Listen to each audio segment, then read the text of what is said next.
아유, 최강욱 대표님, 이렇게 따뜻하게 맞이해주셔서, 감사드립니다.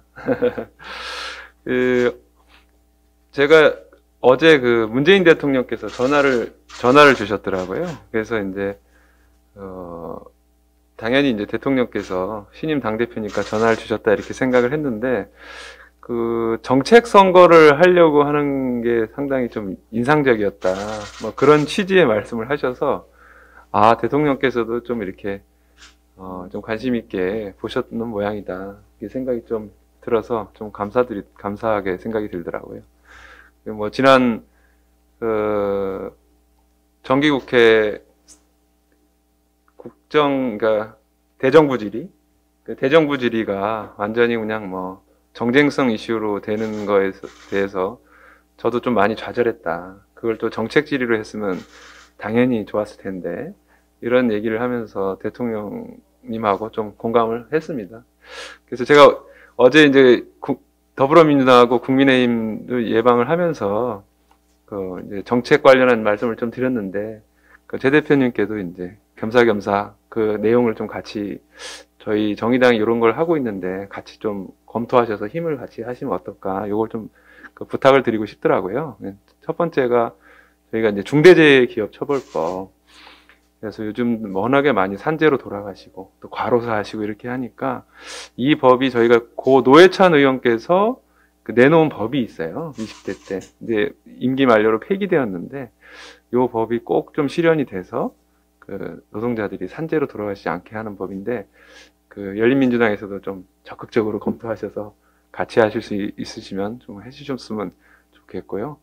그다음에 저희가 전국민 고용 및 소득보험제라는 걸 또 제출을 했습니다. 이게 정부에서 추진하는 전국민 고용보험이 좋은 내용인데, 저희가 낸 내용은 자영업자까지 포괄하는 이 고용 및 소득보험이고, 그러려면 정부 재정이 조금 들어가야 되더라고요.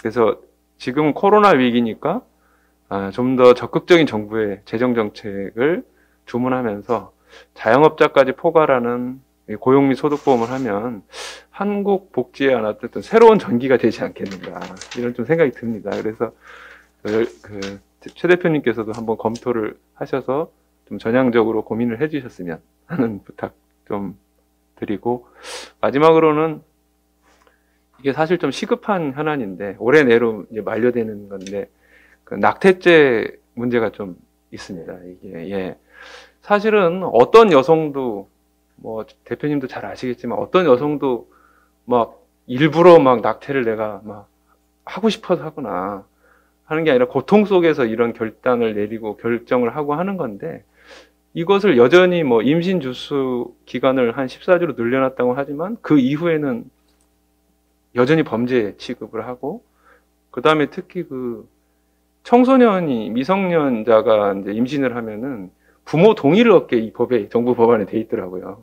근데 이게 누가 이걸 과연, 그러다가 청소년들이 더 심각한 문제를 낳을 수 있기 때문에 요 낙태죄 비범죄와 관련해서도 이제 아마 법률적으로는 저보다 훨씬 더 잘 아실 테니까 대표님께서 적극적으로 좀 검토해 주셔서 함께 해주시면 어떨까, 이런 부탁 말씀을 좀 드리러 왔습니다.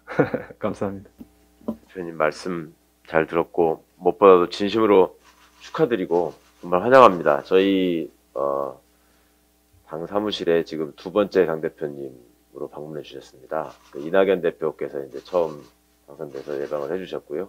김종철 대표님께서 와주셔서 저희로서는 참 영광스럽고 감사한 일입니다. 김종철 대표님은 제가 실제로는 처음 만나 뵀는데, 우리가 이제 방송하면서 뭐 스치듯이 뵙거나 또 정치 현장에서 김종철 대표님이 오랫동안 활약을 해오셨기 때문에 많이 그동안에 성원해왔고 제가 멀리서 지켜봐 왔습니다. 거기에 동작에서나 또 서울시장 출마하셨을 때나 그 안타까운 결과에 많이 속상하기도 했고, 또 언젠가는 정의당에 김종철의 시대가 올 것이다 라고 저는 늘 생각해 왔는데, 좀 더 빨리 이렇게 뵙게 돼서, 그리고 제가 대표로 있을 때 뵙게 돼서 더 좋습니다. 그리고 대통령께서 또 뭐 축하 전화를 주신 의미가 분명히 있을 겁니다. 뭐 저 때도 그랬습니다만은 이번에는 또 뭐 김종철 대표님께서 요청하셔서 전화 받은 것이다 이런 식의 억측은 안 나오겠죠. 예, 그런 일들이 있었답니다. 네. 그런 황당한 일이 다시 없었으면 좋겠고요.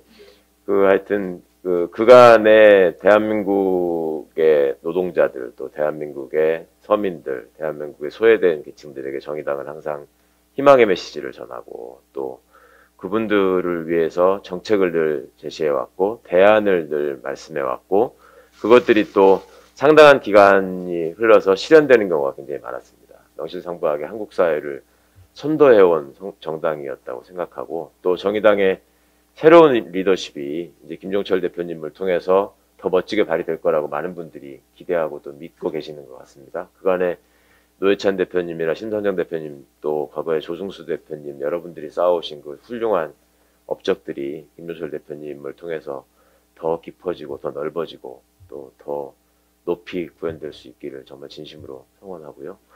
정책적인 부분에 대해서 주신 여러 가지 지금 말씀들, 중대재해처벌법이나 또 고용보험 문제나 그다음에 낙태죄 문제들, 저희들 다 기본 취지에 적극 공감하고요. 또 깊이 고민해왔던 문제들이었습니다. 특히 중대재해처벌법은 지난 국회 본회의 과정에서 우리 정의당 의원님들께서 이제 돌아가면서 계속 피켓팅도 하시고 서명도 받고 하셨죠. 그런 장면들 인상 깊게 봤었고, 또 누구보다 먼저 공감하고 또 동의하고 있었던 부분이어서 저희가 하여튼 정책이 제시되고 또 법안으로 완성되기까지는 여러 가지 과정이 있고 절차가 있지만, 과거에 이제 의제를 제시하는 것이 진보정당의 역할이었다면, 이제는 그것을 결실을 맺고 열매를 맺어서 국민들께 실질적인 도움으로 다가가는 노력을 위해서 이제 김종철 대표님께서 헌신하실 거라고 생각하고 있습니다. 그래서 저희가 실제로 그 법안이 구현되고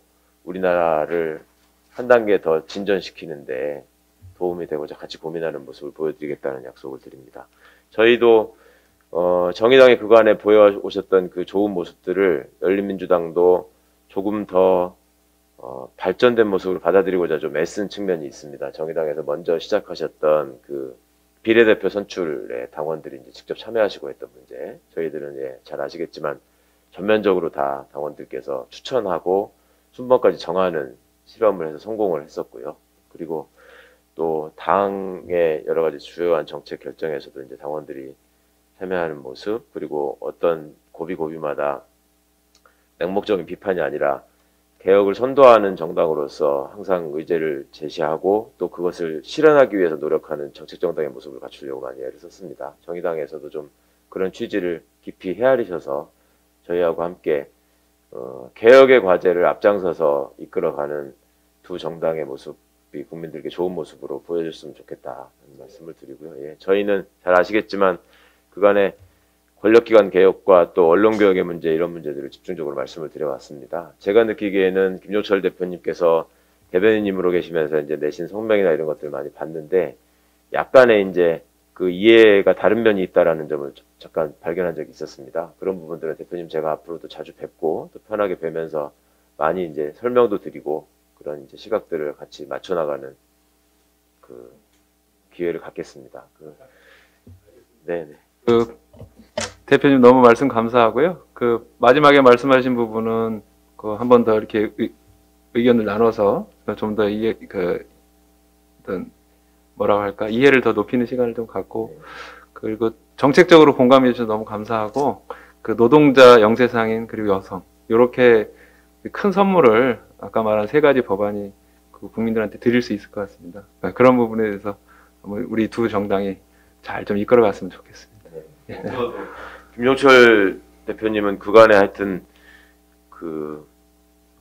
국민들께 늘 앞장서서 우리 사회가 갖고 있는 문제점을 정말로 이렇게 온몸으로 다 보여오신 분들이기 때문에 그 진정성들을 다 알고 계실 거라고 생각합니다. 그 고용보험 문제도 그렇고 낙태죄 문제도 그렇고 반드시 우리 사회가 풀고 넘어가야 될 숙제이기 때문에 함께 꼭 힘을 합칠 수 있도록 하겠습니다. 축하드립니다. 다시 한번. 예. 네.